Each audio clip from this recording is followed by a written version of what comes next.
Does anyone have any questions for Santosh or Patrick? Oh, Michael.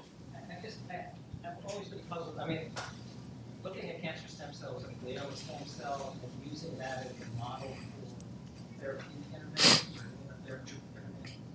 Stem cells change over time, right? And they can actually move back and forth between pools, right?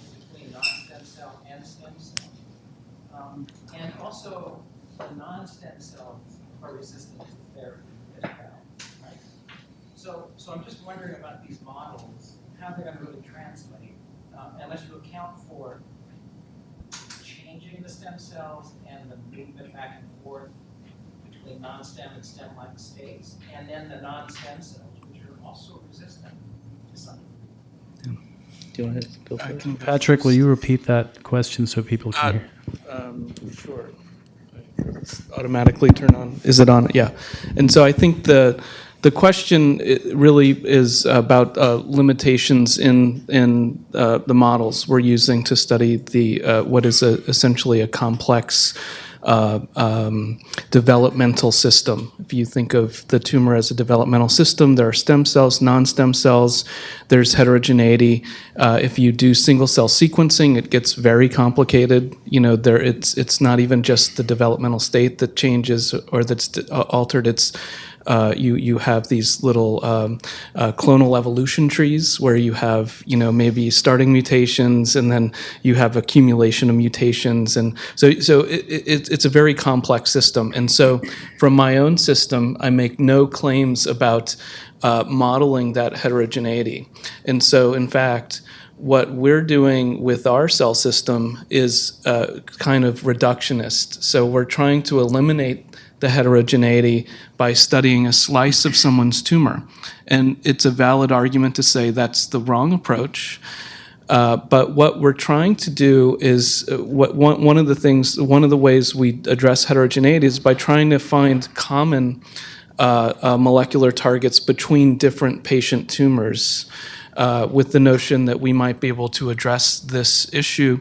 The other thing that we're doing recently that is in collaboration with Charles and actually Nitin is actually molecularly accounting for the heterogeneity by doing single cell RNA sequencing, combining that with our functional targets, so we can actually peer into how each cell is responding to a given set of targets.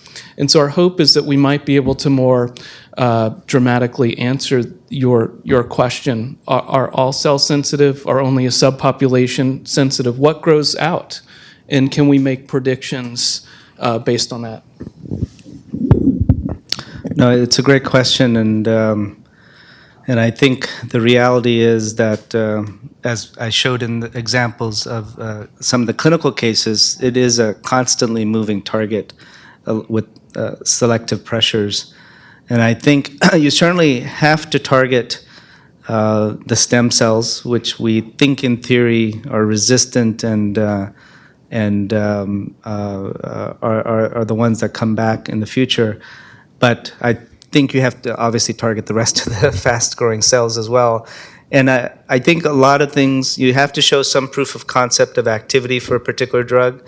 And then I think combination therapy is really what's needed. And for instance, OLIG-2 is actually important in the stem cells, but also important in other cells as well. It's not only important in the stem cells. But you do have to pick a target, as you said, that's really common amongst all the different phenotypic cells within a tumor. And as with the RNA-seq data and that people have done on single cells, the molecular heterogeneity that we see at a gross level and then at the individual cell level, it's all there. It's all mixed in, and and the cells can change over time. So I think it's very complex, and this is why it's a challenge, and that's why we haven't done a great job being able to really find that perfect drug or combination of drugs that's going to give us the big survival that we want to do. But I think it's also incremental, and we're still learning how to do this, and I think we'll make progress. One thing that I was talking to Patrick about earlier is that When I was over at the Hutch for a meeting we had a couple of months ago, some of the investigators there were saying, does anybody ever reoperate on these tumors? And I said, more and more frequently, we are reoperating on the tumors. And that kind of led to a discussion based on the concept that, let's say you have a tumor that you resect when a patient presents, and then they get radiation, they get temozolomide, and then the tumor recurs, you take the tumor out again. If you could understand the fundamental drivers that are critical for the tumor stem cells in the original tumor, and then compare that to the recurrent tumor, and maybe you could weed out everything else that has changed, maybe by doing these kind of serial resections and looking back and sort of eliminating the noise and getting the signal that's critical to keep this thing alive, or the tumor cells alive, maybe that will kind of lead to some more pertinent knowledge of what are the critical mechanisms that allow these stem cells to persist. Does that make sense? I mean, I think it's kind of an interesting idea, and I think there are very few tissue banks, except probably UCSF and our place, where we have tissue from, or actually frozen cells that we could actually grow and culture. Parvi, how many tumors do you think we have archived where we have tumor and then recurrent tumor? In total, we've got over 250 cell lines derived from a vast range of brain tumors. In terms of matched pairs, we probably have about 15. 15. So 15 matched pairs of archived cell lines from recurrent tumors. So that would be an interesting set of cells to look at and see, like, let's say 99.9% of everything has changed, but maybe that 0.1% is essential. So. And really having tissue is really needed to answer these questions. Very important questions. Human tissue is important. So there is something that neurosurgeons are good for. You guys do contribute. You are valuable. Our contributors. Menoa. Like they say, CB60 cells from Patrick. Right. So I caught your cells.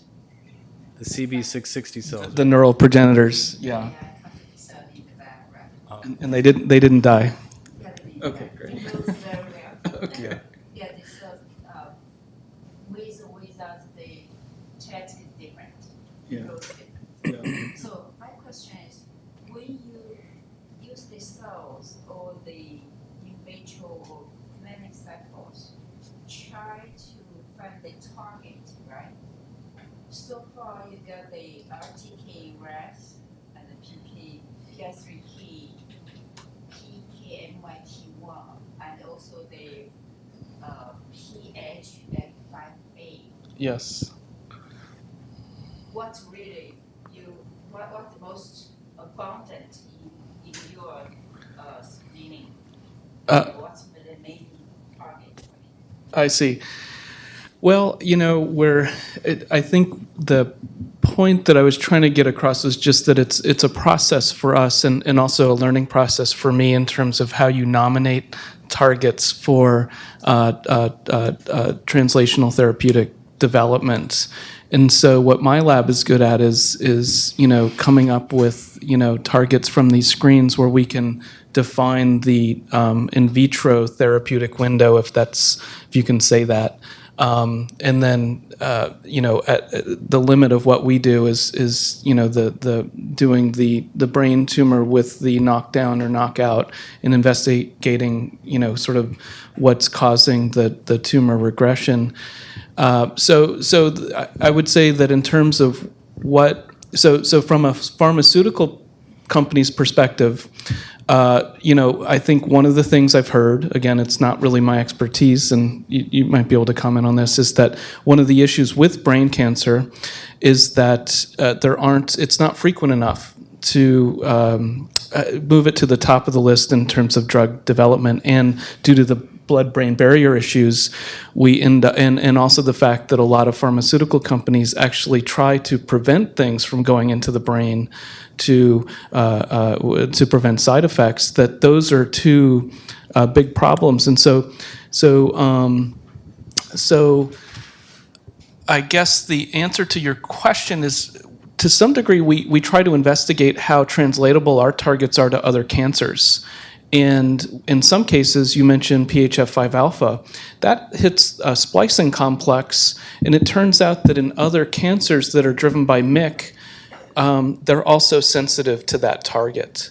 So in some cases, we're really interested to know that so that we can bring it to Big Pharma and say, hey, this could be good for brain cancer, it could be good for another cancer. What do you say? And sometimes they say, oh yeah, that sounds great. And sometimes they're like, make the mouse model and we'll talk.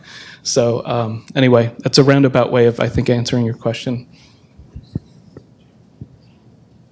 I think there are also things coming out in the literature, like there was a paper that just was published from a group in Texas in Cell Reports showing that there were some fundamental genes that are downstream of all these tyrosine kinase pathways and tumors and glioma stem cells, and I think it was SOX2, OCT3 and 4, and then another one I can't remember, ZH something. And then they even found that they were sensitive. Parvi, remind me the antibiotic. It was Mithramycin, I think. Yeah, mithramycin. Quite an interesting paper, but I think the more research done in this arena will hopefully boil down to the quintessential drivers that could be targetable. Nitin? I guess for some program, only to the experience, can you generalize the process, timeline, challenges for designing new drugs and instruments? Yeah, so I didn't go into it in detail, but it's a non-crystallized protein, and it functions as a heterodimer. When I moved to San Diego in 2009, I ran into the San Diego supercomputer people and computational medicinal chemists at the Cancer Center. And, we at Dana-Farber, we were doing stapled peptide as drugs. We were trying to develop that. That didn't work. But these guys said, oh, no, we can find drugs for you, because they can do homology modeling. They can, with this big data, it's a different type of big data, but they can model all, the peptides and model the structure based on homology to known crystallized transcription factors that are similar and just change the residues and predict the model. And so we know the binding partners or the interacting partners, and so these guys were able to figure out what molecules can fit into where the presumed binding domains are between two molecules, two transcription factors. And that's what we did in silico screen of publicly available libraries. And then from that initial hits, our medicinal chemists looked at those structures. So actually, first we screened them in vitro and we went directly to a functional assay in cell lines, rather than doing protein binding and or drug binding interactions protein, which is difficult when you're talking about non-kinase domain type of interactions. And so we went directly to functional assay, found hits, and then subsequently validated them in various other assays over time. And then the medicinal chemists took those hits and made really good compounds based on standard medicinal chemistry principles, and ones that are going to get into the brain. And those are the ones that we put into patent and have been developing since then. It took about 4 years back then because we didn't understand it, but within 6 months we can make new molecules. We've actually focused on other transcription factors, actually. Beta-catenin, we have nanomolar hits, MYC, and SOX2. And there are other targets that we're interested in as well, but basically targeting the stem cell transcription factors that drive various cancers. I have a follow-up question. In your, when you treat the OLIG2 positive tumor mice with your drug, when the tumors grow back, are they also OLIG2 positive? So they are. You saw the OLIG2 expression goes down, and we can see that, but we haven't done the studies where we wait for resistance to come up and then really profile it in a very organized way. We haven't done those studies yet. But I think what Mike alluded to is one of the things is I don't know whether we're getting 100% of the cells to begin with, even with the drug. Yeah. So. Very cool, though. But I think I think one of the slides I showed, when you combine it with the standard of care, you see a very robust effect. Yeah.